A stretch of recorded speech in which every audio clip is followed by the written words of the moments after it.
All right, yeah, I'll try to pan maybe or zoom up towards the Western Front or what have you. There are a few little areas I'd like to show.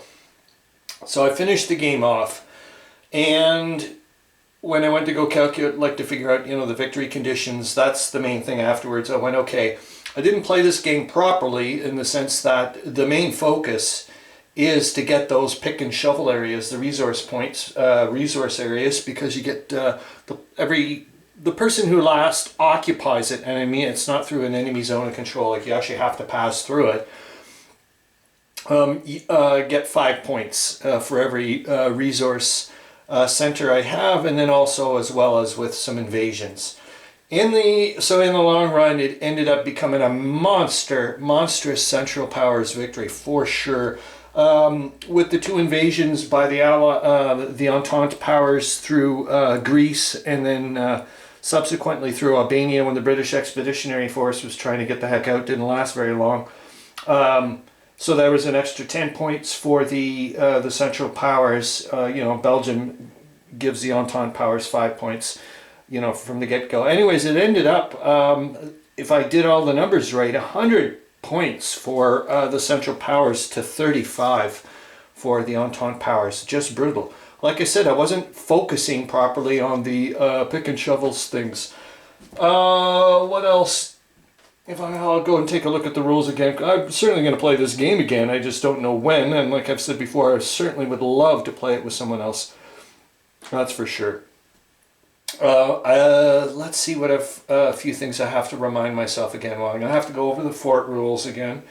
Lines of supply are key to this game. 3, as far as I know, either side can use rail. The rail from both sides. That's abstracted. You don't have to worry about any of that. I can just start using anybody's rail. So that's one thing to have to remind myself. And then there was also the Russian collapse. Didn't happen, but I was getting a bit panicked there because for a little while Germany did take Warsaw, and they actually occupied that spot. But it's like, okay, there's, I think it's Vilna, Brest-Litovsk, Warsaw, and maybe Riga. No, probably just I can't see it being Riga as well. Oh my goodness, that seems a bit much. Maybe Kiev. Who knows? But anyways, it doesn't matter anymore. Okay, so let's kind of go a little bit, I guess. I'll try to. So down here you can see, here's the thing now, is I'm trying to figure out, narratively speaking, how this would go about. Like, what kind of settled peace would we be getting? You know what I mean? Wouldn't really say it could have been it's about 3-1, in points compared to the Entente powers. I don't know if I'd say it was a decisive victory due to the fact of what's going on here. Who knows? I'm going to move the thing over a bit. Yeah, I'm going to slide that over because this thing is driving me nuts. It's on a box on my TV tray kind of thing. It's just crazy. So, but I will hold, like I said, I'll try to go back and forth. I'm going to move this out of the way. I can get around the table there. Okay, hold on here.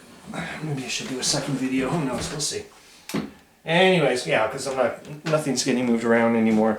So let's zip down here very quickly. Take a look and see what's going on here.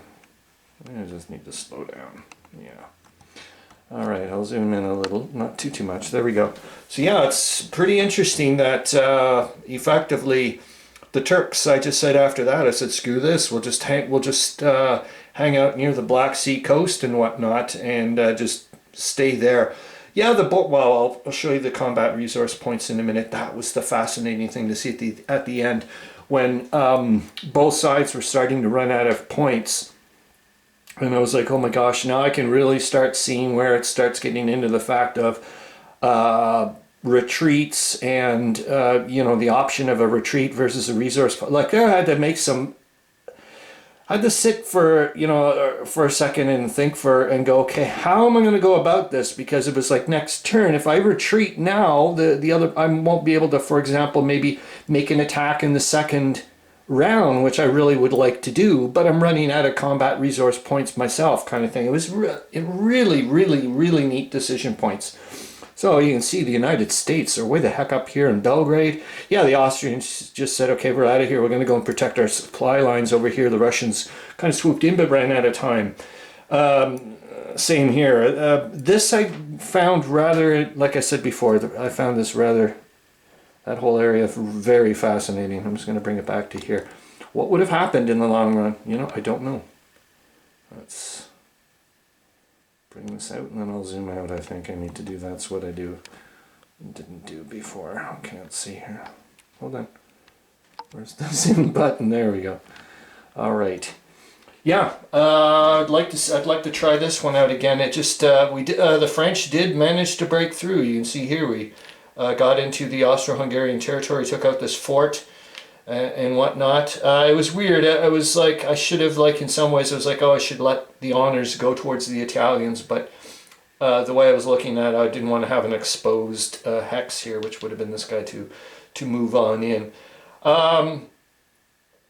Like I said, the Austro-Hungarians, I thought perhaps played it fairly well. We just kept withdrawing away a little bit.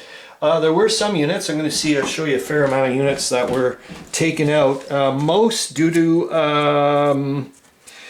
either ran out of CRPs, like one of them for the Bulgarians, and the other one was got caught out of lines of supply. So did one of the Russians, the British Expeditionary Force, both Serbian troops. The Romanian one just got taken. No, it lost. It got taken out due to a supply issue. That one as well. So those are things I had to clue into. Just like I've said before, I love this game. Really, really enjoyable game, and I would love to play it again. How would I look at this going forward narratively about a settled piece, if you want to look at it that way? I guess you could say that, okay, we're going to obviously, there's never going to get rid of Alsace-Lorraine,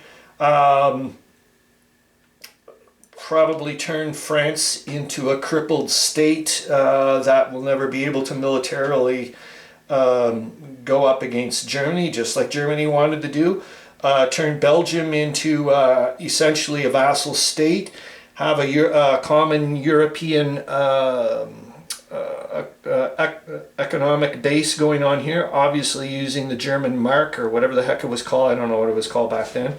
That type of stuff. Obviously there's not going to be a Serbia and no Albania and all that stuff. Maybe they would negotiate a little bits here. Reclaim, the Italians go back on their side of the border, same as the French. I guess the Turks could maybe, I don't know.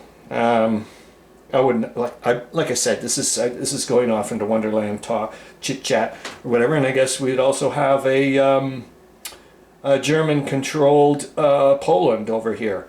That type of thing. So it would be, I would like to know what would be going on down here. But I can tell you one thing, obviously there certainly wouldn't be a Serbia or an Albania or any of that, even though there is, you can see all this presence. We'd have to figure out something here. Maybe it would just be still a quagmire of Lord knows what's going on. Anyways, that's it. Great game. Awesome stuff.